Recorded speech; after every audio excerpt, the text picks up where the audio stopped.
বাংলাদেশের হয়ে যতটুকু পজিশন নেওয়া সম্ভব, যতটুকু সর্বোচ্চ রেজাল্ট নিয়ে আসা সম্ভব আমি করেছি। বাট বাংলাদেশ বিধায় আমাদেরকে আরও অনেক বেশি কাজ করতে হবে, অনেক বেশি এগিয়ে যেতে হবে, সোনার জন্য বাংলাদেশ থেকে পরবর্তী যে কন্টেস্টেন্ট যায় তারা আরও বেশি ভালো মার্ক পায় এবং তারা ভালো জায়গায় যায়। আর এটা এমন একটা প্রতিযোগিতা যে প্রতিযোগিতায় 50 বছর 60 বছর চেষ্টা করেও মানুষ পজিশন পায় না।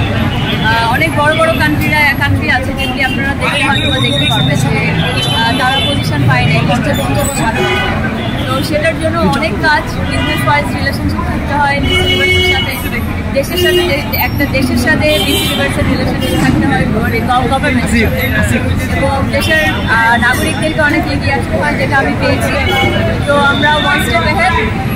বাট আমি আশা করছি পরবর্তীতে যেসব কন্টেস্টেন্ট যাবে তাদেরকে আমরা হেল্প করতে পারবো এবং আমরা এবার দেখিয়ে দিয়েছি যে আমরা বাঙালিরা একসাথে হলে এবং একসাথে জয়ী হতে চাইলে কি করতে পারি। I think that's what we do.